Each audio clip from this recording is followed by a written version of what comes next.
जो कुछ लोग संविधान को नहीं मानते और ये शेड्यूल 5 और शेड्यूल 6 नहीं है ऐसा बोलते हैं, जो देशद्रोही लोग हैं, क्योंकि बंधारण को नहीं मानने वाले लोग अक्सर देशद्रोही होते हैं, तो इनको हम बताना चाहेंगे कि शेड्यूल 5 और शेड्यूल 6 का पावर क्या है, वो देखने के लिए यहाँ पे ज़रूर से आए। आपको इतनी सारी जानकारियाँ मिलेगी कि आपके आँख कान नाक सब खुल जाएंगे।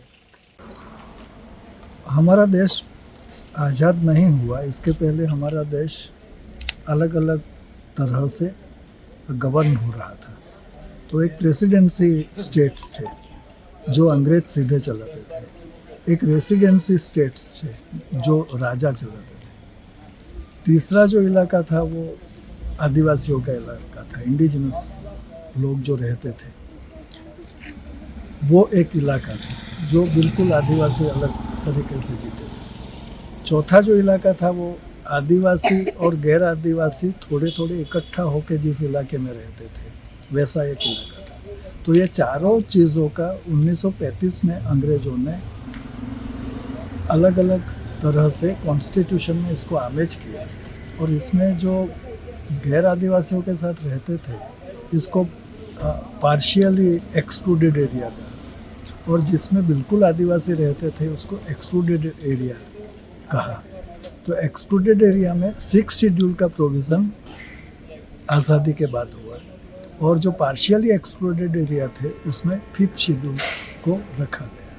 तो आज जो हम लोग आए हैं वो टोटली जो एक्सक्लूडेड एरिया थे हिंदुस्तान के, ऐसे इलाके में हम आज आए हैं। ये कार्बी आंगलोंग है और डिस्ट्रिक्ट, और ये कार्बियों का एक इलाका है। और जो 6 शेड्यूल का जो इम्प्लीमेंटेशन आज़ादी के बाद शुरू हुआ वो सबसे पहले कार्बी आंगलोंग में शुरू हुआ 1952 में, 1952 में। तो ये जो है इसमें मूल जो भावना संविधान की या लोकशाही की है, वो लोग ही अपना संचालन करें अपनी चीज़ों का। जो लोकशाही जो आदर्श है वो ये है कि लोग खुद ही चलाए अपना कारोबार।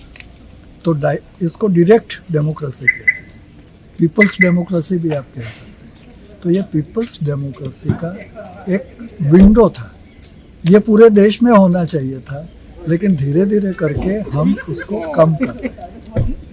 तो 5th शेड्यूल जो इलाके हैं वो 10 राज्यों में है देश में, जिसमें हमारा गुजरात भी आ जाता है। और 6 शेड्यूल वाले जो स्टेट है, इसमें 4 स्टेट है, वो नॉर्थ ईस्ट के स्टेट है। इसमें ये आसाम आता है, मेघालय आता है, त्रिपुरा आता है और मिजोरम आता है। तो ये 6 शेड्यूल वाले इलाके ये है। तो आज यहाँ हम लोगों ने देखा अच्छी तरह से लोग अपने समस्याओं का हल भी कर सकते हैं, अपने लिए कानून बना सकते हैं। ऐसा एक अच्छा मॉडल आसाम स्टेट के कार्बी आंगलोंग एरिया में हम, ये ऑटोनॉमस काउंसिल है डिफू, वहाँ पे हम है। तो यहाँ पे 6 शेड्यूल है, और 6 शेड्यूल में ऑटोनॉमस काउंसिल को पूरा पावर है कि अगर डिस्ट्रिक्ट में कोई भी तकलीफ हो तो वो डिसीजन ले सकती है, उसमें स्टेट गवर्नमेंट का कोई रोल नहीं है। और कानून वो तय करता है और कानून बनाता है, तो गवर्नर उसको अप्रूवल देता है, उसमें विधानसभा की कोई ज़रूरत नहीं होती है। तो डायरेक्ट गवर्नर के अंडर ये इम्प्लीमेंट होता है। तो यहाँ सबसे अच्छा ये है कि लोग अपनी जो समस्या है, तकलीफ है, वो अपने तरीके से हल कर सकती है, और अपने डिमांड से वो अपना सब कुछ कर सकती है। ये बहुत बड़ा फ़ायदा है। जोहार। अभी हम आसाम राज्य के कार्बी आंगलोंग डिस्ट्रिक्ट के डिफू में खड़े हैं। यहाँ पे आप देख सकते हैं कि शेड्यूल 6 का कितना पावर है। जो लोग बोलते हैं कि शेड्यूल 5 क्या है, शेड्यूल 6 क्या है, ये तो सिर्फ भटकाने की बात है, ये बिल्कुल गलत है। आप देख सकते हो यहाँ पे शेड्यूल 6 1952 से लागू है। आप देख सकते हैं ये सेक्रेटेरिएट है, यहाँ पे आप देख सकते हैं सेशन है। अभी हमारी मीटिंग ऑनरेबल स्पीकर साहब और चेयरमैन साहब से हुई, उन्होंने हमें काफ़ी सारी जानकारियाँ दी।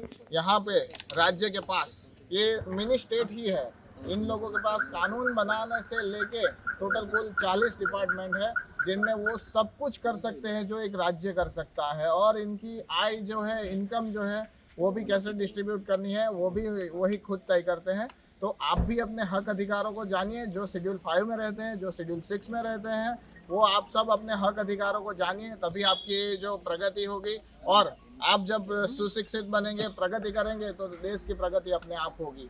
बाकी आपको भटकाने के लिए लोग नक्सलवादी भी बोलेंगे, कुछ भी बोलेंगे, पर आप अपने कायदा के जो हक अधिकार मिले हैं, तो आप उनको जानिए, पहचानिए और आप आगे बढ़िए।